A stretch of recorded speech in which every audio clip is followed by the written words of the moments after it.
오늘 말씀의 제목은 성령이 내게 내리셨으니 라고 그렇게 정했습니다. 성령이 내게 내리셨다.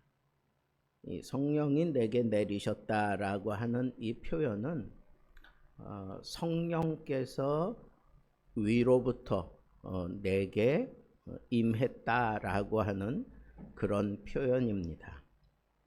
그런데 그 성령이 내게 내리셨다라고 하는 그것을 받아서 이는 그 얘기는 뭐예요? 성령이 어떻게 내게 내리신다는 거예요? 여호와께서 내게 기름을 부으사, 내게 기름을 부으사. 그러니까 여기 기름 붓는다라고 하는 것은 성령의 기름을 부어서 어떠한 일을 감당해야 될 사명자라고 우리는 여기서 생각할 수 있어야 하는 겁니다. 그렇습니다. 성령이 내게 임하시는 목적은 분명해요. 하나님을 위해서 일하게 만들려고, 그러니까 하나님의 사명자로 성령께서 내게 임하셨다라고 그렇게 우리는 받아들이면 좋겠습니다. 자, 그래서 오늘 이 성령이 내게 내리셨다라고 하는 그 표현이 기름을 부으사 그랬으니까 우리에게 어떤 사명을 위해서 기름 부어 주시는 것으로 그렇게 표현한 걸 보면 내가 사명자다. 하나님의 영광을 드러내는 사명자로 살라고 성령을 내게 부어 주신다라고 하는 것을 우리는 여기서 생각해야 하겠습니다.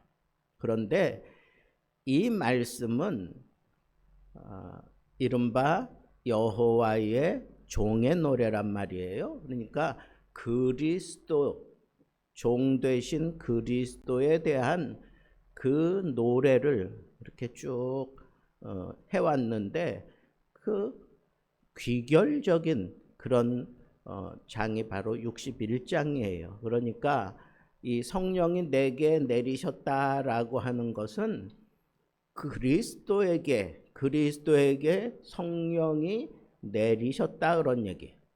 성령의 기름 부음을 그리스도가 받아서 그 사명을 감당한다라고 그렇게 얘기하는 겁니다. 그렇습니다. 여러분, 예수 그리스도도 성령을 기름 부음 받아서 그래서 그 사역을 감당했다고 하면 우리는 말에 무엇하겠어요? 우리가 하나님을 위해서 산다. 우리의 제일된 목적은 하나님을 영화롭게 하는 것인데 그건 하나님을 위하여 내가 사명적인 삶을 살아갈 때 가능한 거예요. 그런데 하나님께서는 그 사명을 감당케 하시려고 우리에게 성령을 부어주신다라고 그렇게 우리가 이걸 받아들이면 틀림없습니다. 성령을 내가 받았다? 그것은 하나님의 사명자로서 어떤 목적 있는 그런 삶을 살아야 되는 것을 분명하게 깨닫게 만들어 주는 겁니다. 내 어떤 개인의 경건 생활을 위해서 성령을 주신다? 물론 성령이 내게 임하시면 성령의 은사도 있고 성령의 열매도 있기 때문에 이게 개인적인 어떤 내 경건 생활을 위해서 성령이 필요한 것이 틀림없지만 그런 모든 것들은 다 하나로 귀결이 되는 거예요. 성령의 은사도 그렇고 성령의 열매도 그렇고 다 하나로 귀결되는데 그게 뭐예요? 하나님의 영광을 위하여 사명자로 살라고 성령의 은사를 주고 성령의 열매를 맺게 하는 거다. 이렇게 생각하면 바르게 이해하는 것입니다. 자, 그러니까 성령이 내게 내리셨으니 그것은 성령의 기름 부음을 받아서 예수 그리스도가 보냄을 받았다. 보냄을 받았다. 누구를 A라고 하는 지점에 보낼 때에는 보내는 사람의 어떤 분명한 목적이 있어요. 그 목적을 위해서 보냄을 받는 거예요. 그러면 그리스도께서 성령을 충만하게 받고 보냄을 받았는데 누구에게 보냄을 받았나? 뭐 하라고 보냄을 받았나? 여기 보니까 가난한 자에게 복음을 전하며, 가난한 자란 그냥 단순히 경제적으로 빈곤한 자라고 그렇게 이해할 것이 아니라 마음이 상하고 소망을 잃은 모든 사람을 포함한다고 봐야 하는 거예요. 그러니까 돈이 없어서 가난한 것도 가난한 거지만 내 마음에 여유가 없어서 가난하게 사는 사람들도 참 많아요. 돈은 많은데 가난하게 사는 사람이 이 세상에는 얼마나 많은지 모릅니다. 그러니까 예수 그리스도께서 그 가난한 자에게 보냄을 받았다라고 하는 것은 어떤 기대치가 있는 어떤 그 선이 있는데 그 선에 이르지 못한 모든 사람을 얘기한다고 보시면 돼요. 어떤 사람은 돈이 없어서 기대치에 이르지 못하는 사람도 있고, 어떤 사람은 배움이 없어서 그 선에 이르지 못하는 사람이 있어요. 돈도 많고 배움도 많은데 어떤 사람은 마음에 여유가 없어서 그 선에 이르지 못하는 사람이 얼마나 많은지 몰라요. 그러니까 가난하다라고 하는 것은 하나님이 원하시는 그 선이 있는데 그 선에 이르지 못한 사람들을 다 통칭하는 거라고 생각하면 좋겠습니다. 그래서 깨어진 자, 넘어진 자, 배고픈 자, 뭐 여러 가지 마음이 아주 그냥 혹독하게 그냥 시련을 받아서 그냥 지쳐 있는 그런 모든 사람들, 그런 사람들을 위해서 우리 주님이 보내심을 받았다. 그래서 예수 그리스도의 사역은 이렇게 가난한 자들을 위해서 메시아 사역을 했던 것을 우리는 잘 알고 있습니다. 두 번째, 상한 마음을 싸매어 주기 위해서 성령이 내리셨고 기름을 부어 보내셨어요.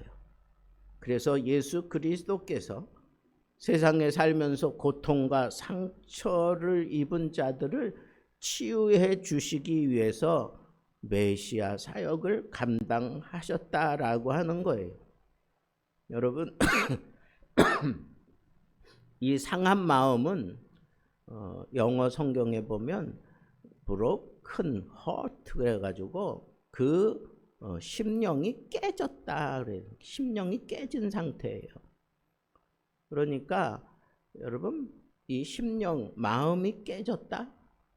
그거 마음을 주워 담고 그 마음을 다시 이렇게 정리하는 것처럼 어려운 게 어디 있어요? 돈으로 안 돼요. 그건 사랑으로 될 수도 있지만 안 돼요. 여러분, 이 마음이 고장난 건 이건 인간의 영역 밖의 일일 거예요. 그 마음을 고쳐내는 것은 정말 성령의 능력이 아니고는 그거 고쳐낼 수가 없어요. 그래서 우리 주님께서 이 상한 마음들을 싸매시는 그런 메시아 사역을 하셨어요. 그리고 세 번째로 포로된 자에게 자유를, 갇힌 자에게 노임을 선포하며. 그래서 어떤 목사님은 예수 그리스도께서 이 땅에 오셔서 이 죄의 문제를 해결하고 부활하심으로 인해서 우리 예수 믿는 사람들에게는 진정한 자유가 주어졌다라고 그렇게 얘기를 합니다. 그래서 십자가는 자유다라고 그렇게 힘주어서 외치는 그런 목사님도 저는 봤습니다. 그렇습니다. 여러분, 해방시켜주는 게 그게 바로 예수 그리스도의 메시아 사역이었어요. 갇힌 자, 병든 자, 포로된 자, 무언가 이 좋지 못한 것에 다 구속이 되고 그렇게 갇혀있는 사람들, 그런 사람들을 우리 주님께서 해방시키기 위해서 보냄을 받았다라고 하는 것을 알 수가 있습니다. 크게 두 번째는 예수 그리스도께 성령 충만하게 임하시고 그 다음에 보냄을 받아서 이런 사역들을 쭉 했는데, 그것만 하는 게 아니라 이런 메시아 사역 가운데 아주 굵직한 두 기둥이 있는데, 하나는 이렇게 치유하고 그리고 자유함을 베푸는 그런 사역이고, 다른 하나는 이건 심판과 선언의 사역이에요. 심판은 그 사람을 완전하게 그냥 정죄해가지고 죽이기 위해서가 아니라, 사실은 심판을 하시는 목적은 회복을 시키기 위해서 하나님께서 심판하는 거예요. 오래 참으시고 그 죄를 더디 책망하시는 그런 하나님의 성품상 이렇게 심판한다.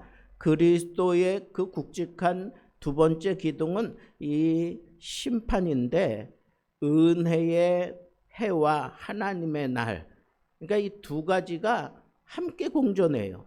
우리 하나님은 어떤 사람을 다루실 때 오로지 심판을 위해서만 하나님께서 손을 드시는 게 아니에요. 다른 한 손에는 은혜라고 하는 것을 이렇게 들고 그 사람에게 역사하셔서 심판하는 그 목적, 그것은 궁극적으로 회복시키기 위해서 그렇다라고 하는 것을 우리는 생각해야 합니다. 오늘 본문 속에도 무너진 것을 다시 세우시며 수치를 대신하여 갑절의 기업을 주시며 뭐 이런 표현들이 있습니다. 그러니까 여러분, 죄로 인해서 잘못해서 하나님의 심판 받아야 되지만 그 심판 받는 중에도 하나님께서는 그 사람들을 회복시키신다는 거예요. 회복시키는 거예요. 그래서 이렇게 자유와 기쁨을 위한 사역을 하고 심판, 은혜를 가지고 심판하는 그 사역을 하면서 결국은 이 메시아는 하나님의 백성들을 세우는 거예요. 하나님의 백성들. 그래서 9절 말씀해 보니까 그들은 여호와께 복을 받은 자손이라 인정되리라 그랬어요. 오늘 이 61장에 보면 이렇게 하나님의 성령을 받은 자들이 궁극적으로 이렇게 변화된 그런 신분을 얻게 되는데, 그 첫째가 하나님의 영광을 나타낼 자라고 하는 신분을 갖게 돼요. 두 번째는 여호와의 제사장이다라고 하는 신분을 가져요. 셋째는 하나님의 봉사자다라고 하는 신분을 갖게 되고, 그리고 마지막 네 번째는 여호와께 복 받은 자손이다라고 하는 것으로 하나님께서 그들의 신분을 새롭게 하셔요. 내가 성령 충만함을 받았습니까? 그러면 분명히 이 네 가지가 내 속에 살아 숨쉬고 있어야 돼요. 뭐라 그랬습니까? 첫째는 하나님의 영광을 나타내는 사람, 그 신분을 가지고 사는 거예요. 둘째는 여호와의 제사장으로서의 신분. 셋째는 하나님의 봉사자라고 하는 신분. 마지막 넷째는 여호와께 복 받은 자손. 그러니까 내가 성령 충만하다라고 하는 것은 모든 사람들이 그 사람을 볼 때 참 저 사람은 복 받은 사람이야, 하나님의 복을 받은 사람이 틀림없어, 그렇게 인정받을 수밖에 없는 것이 성령 충만한 자들의 그런 모습이다라고 우리는 이 이사야 61장을 통해서 얻을 수 있습니다. 자, 이제 마지막으로 저는 여러분들에게 한 가지 도전을 드리려고 합니다. 우리는 오늘 말씀을 통해서 성령이 내게 내리셨다라고 하는 것은 성령을 우리가 충만하게 받았다라고 하는 것과 동일한데, 성령께서 내 개인적인 어떤 경건 생활과 내 개인적인 어떤 성품을 변화시키는 그 정도로 나를 다듬어 놓기 위해서 임하시는 게 아니라, 내가 성령의 충만함을 얻어서 성령의 은사를 가지고 성령의 열매를 맺어가면서 그 사람은 궁극적으로 뭘 해야 되는 사람인가? 보냄을 받아야 되는 사람이라는 것. 하나님의 사명자로 보냄을 받는 사람이라는 거예요. 그것이 성령 충만함의 목적이에요. 예수 그리스도가 그랬듯이 우리에게도 성령 충만함이 주어지는 것은 예수님처럼 우리도 그런 삶을 살아야 돼요. 보냄을 받는 삶. 보낼 때 어디로 보냈습니까? 가난한 자에게, 그리고 갇힌 자들에게, 그리고 정말 하나님의 위로와 하나님의 사랑이 필요한 자들에게 보냄을 받는 거예요. 또 한편으로는 보냄을 받되 그 사람들에게 은혜의 해와 심판에 대해서 분명하게 선언하기 위해서 나를 보내시는 거예요. 그래서 결국은 그 메시지를 듣고 그 사람을 회복시키기 위한 하나님의 도구로 내가 쓰임 받으라고 성령이 내게 임하시는 거예요. 그래서 성령이 내게 임하셨다라고 하는 것은 나에게 분명한 신분의 변화가 생기게 되는데, 첫째로 하나님의 영광을 드러낼 사람이에요. 나는 하나님의 제사장이에요. 나는 하나님 집의 봉사자예요. 그리고 하나님의 영광을 나타낼 뿐만 아니라 하나님께서 요구하시는 그런 하나님이 세우시는 의의 삶을 살면서 인정받는 삶을 사는 거예요. 어떻게? 저 사람은 틀림없이 하나님께 복받은 사람이야 라고 하는 그런 삶을 보여주는 것, 이것이 성령 충만함의 증거예요. 증거. 내가 성령 충만함을 받으면 이러한 신분을 가지고 내가 살아가게 된다라고 하는 거예요. 여러분들은 지금 어떤 모습으로 살고 있습니까? 하나님의 영광을 드러내는 모습으로 살고 있습니까? 내가 하나님의 제사장이 되어서 세상과 하나님과의 그 관계를 잘 맺어주는 그런 제사장의 사명을 다하고 있습니까? 또 나는 하나님 집의 성전 봉사자로 내가 분명하게 변화되어질 수밖에 없는 게 성령 충만한 사람들의 모습이에요. 또 내가 성령 충만함을 받으면 모든 사람들이 나를 부러워하는, 저 사람은 여호와께 복받은 사람이야. 여호와께 복받지 않고 어떻게 저렇게 변화될 수 있어? 어떻게 저런 삶을 살 수 있어? 어떻게 저렇게 기쁘게 살 수 있어? 어떻게 저렇게 뭐 찬송이 터져 나올 수 있어?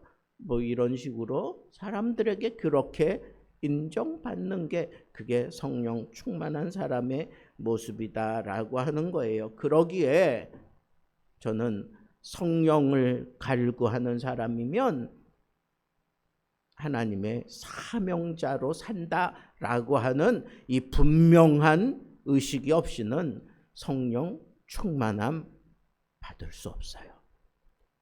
내가 하나님을 위해서 내 남은 인생 사명자로 살겠습니다. 어떤 모습으로 어떻게 나를 세워 사용하시든지 하나님 나에게 성령 충만함 주셔서 내가 하나님의 영광을 위한 여호와의 은혜의 날과 이 심판의 때를 온전히 선언하는 그런 하나님의 사명자로 살기를 원합니다 하는 이런 분명한 의식을 가지고 성령 충만함을 우리는 요청하고 성령 충만함을 받아서 세상 끝날까지 우리도 하나님의 영광을 드러내고 정말 하나님을 기쁘게 하는 이 세상을 하나님 앞으로 닦아 세울 수 있는 멋진 사명자로 살면서 그 사람 입에는 그 사람 삶 속에는 떠나지 않는 것 하나 있어요. 그게 뭐냐? 그게 바로 찬송입니다. 찬송이에요. 찬송.